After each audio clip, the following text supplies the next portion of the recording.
Ouais, t'es-tu plus coquille dur? Ou coquille souple?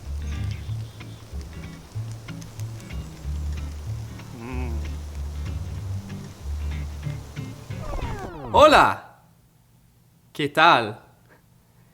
J'ai parcouru le monde, le World Wide Web, pour m'imprégner de la vision et les opinions des différents peuples en ce qui a trait à la coquille.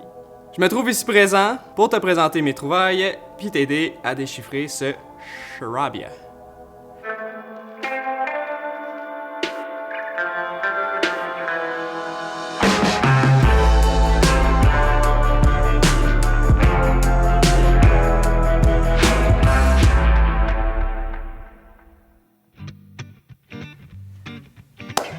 D'abord et avant tout, c'est quoi son but à la coquille? Ben, c'est de te protéger des éléments.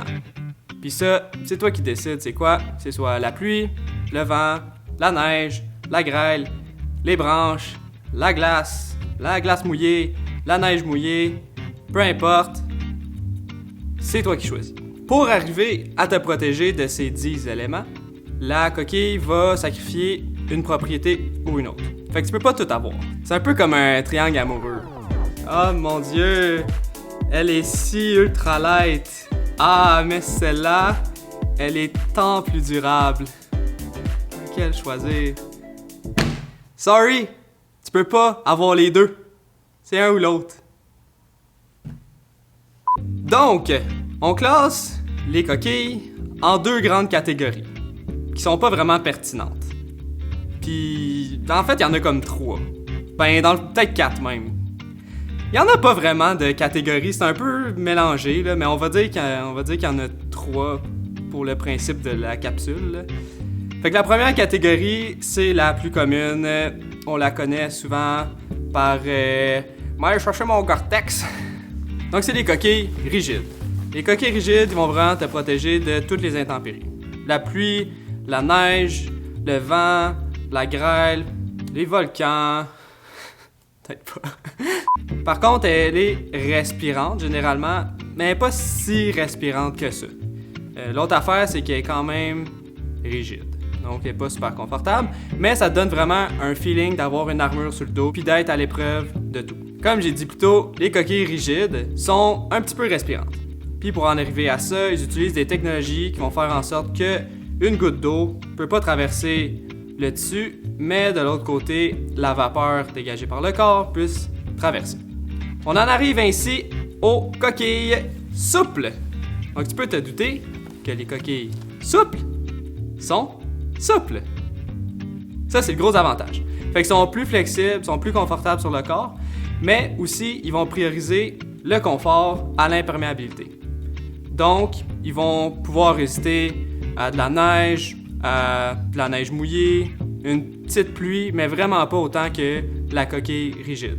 Puis ça, c'est son gros talon d'Achille. Mais autrement, elle est super respirante et vraiment confortable.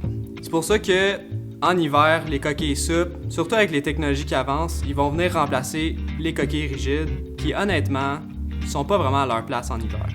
Troisièmement, la catégorie très floue, la catégorie autre.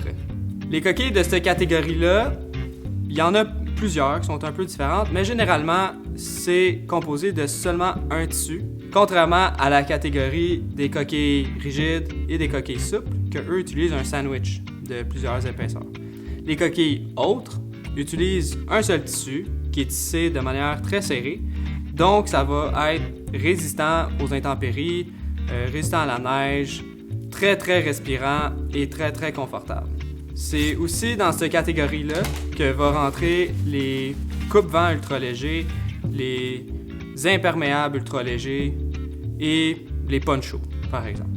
Avec l'avancement des technologies, ces 3 catégories-là, ils vont finir par se mélanger. Déjà qu'ils sont honnêtement pas mal mélangés, là. Par exemple, les coquilles rigides, maintenant, il y en a qui sont souples et il y a des coquilles souples qui sont super imperméables. Donc, tu peux voir que, tranquillement, tout devient un peu la même affaire.